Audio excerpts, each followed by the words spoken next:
नमस्कार दोस्तों, मैं फिर से एक नई प्रेरणास्पद कहानी के साथ आपके सामने आया हूं। कहानी है एक पिता और पुत्र की।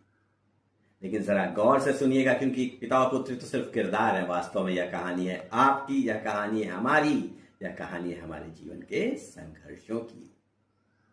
कहीं एक छोटा सा गांव था। वहां एक छोटे से मकान में पिता अपनी पुत्री के साथ रहा करता था। माँ गुजर चुकी थी, परिवार में और कोई नहीं था। वहीं उस घर के एक कोने में उन्होंने एक छोटी सी दुकान कर रखी थी, जिससे बड़ी मुश्किल से दोनों का गुजारा हुआ करता था। और मुश्किलों से जैसे उस घर में अपना भी घर बना रखा था।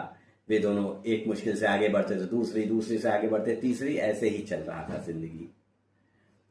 पिता धैर्यवान थे, मुश्किलों का डटकर सामना करते थे, कभी भी हताश निराश नहीं हुआ करते थे। लेकिन बेटी, जिसकी उम्र महज कोई 12-13 वर्ष की रही होगी, थी तो बच्ची ही, कब तक वह मुश्किलों का सामना करती, उसका धैर्य जवाब दे गया। एक दिन उसने अपने पिता से रोते हुए कहा, पिताजी पिताजी। पिता ने कहा, बोल बेटी।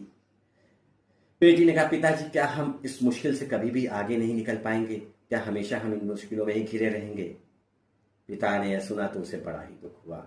लेकिन जो अगली बात उस बेटी ने बोली, वह बात पिता के दिल को अंदर तक चीर कर रख देती है। उसने कहा, पिताजी क्यों ना हम दोनों अपना जीवन ही समाप्त कर लें।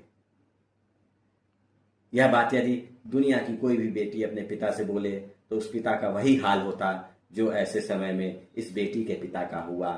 वह अंदर तक रोने लगा। उसने बेटी को कुछ कहा नहीं, चुपचाप वह रसोई में गया, अपने धैर्य को अपने साथ लिया और 3 पतीलों में पानी भरकर उन्हें 3 अलग अलग चूल्हों पर रखा। तीनों में आग लगाई। बेटी को बुलाया, बेटी आ। बेटी आई। पिता ने कहा, बेटी यह आलू कैसा है? बेटी ने कहा, आलू सख्त है। कहा, इसे एक पतीले में डाल दे। बेटी ने वैसा ही किया। फिर पिता ने कहा, बेटा ये अंडे कैसे होते हैं? बेटी ने कहा, अंडे नाजुक होते हैं, इन्हें बहुत केयरफुली हैंडल करना होता है। तो पिता ने कहा कि बेटी इसे केयरफुली दूसरे पतीले में डाल। बेटी ने वैसा ही किया। तीसरे पतीले के लिए पिता ने कहा कि बेटी इसमें थोड़ी चाय पत्ती डाल दे। बेटी ने उसमें थोड़ी चाय पत्ती डाल दी। अब दोनों ने उस पतीले को, उस पानी को उबलने को छोड़ दिया। कुछ देर बाद जब पानी में उबाल आ गया तो पिता ने आलू को पतीले से निकाला और बेटी से कहा, बेटी अब यह आलू कैसा है? बेटी ने कहा, खौलते पानी ने तो इसे कमजोर कर दिया। यह आलू मुलायम हो गया और देखिए इनकी परत में भी दरारें पड़ गईं। पिता ने कहा, बिल्कुल ठीक, चल अब अंडे की बारी है। अंडे की तरफ बढ़े। अंडे को निकाला गया। बेटी ने उसके छिलकों को हटाया तो देखा कि अंदर जो तरल होता है वह सॉलिड हो चुका था, मतलब पहले से ज्यादा मजबूत हो चुका था। बेटी ने कहा, पिताजी खौलते पानी ने इसे सख्त बना दिया। पिता ने कहा, बहुत अच्छी बात है, चल अब तीसरे पतीले को देखते हैं। दोनों तीसरे पतीले को देखने गए।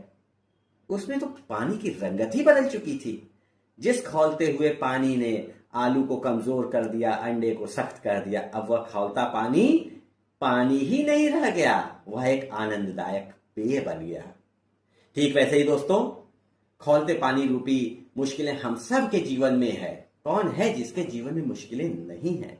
हर एक के जीवन में मुश्किल है। अब ये हम पर है कि हम उस आलू की तरह बनकर फट जाएं, कमजोर पड़ जाएं, या उस अंडे की तरह सख्त बन जाएं। और यदि हम अपना सर्वोत्कृष्ट देते हैं, यदि हम अपना सर्वश्रेष्ठ देते हैं, तो हम उस मुश्किल को ही बदल देते हैं। उस खौलते पानी को चाय बना देते हैं। उस मुश्किल को हम आनंद में तब्दील कर देते हैं। तो दोस्तों, उम्मीद है यह कहानी आपको बहुत पसंद आई होगी। फिर मिलेंगे एक नई कहानी के साथ। तब तक जय हिंद।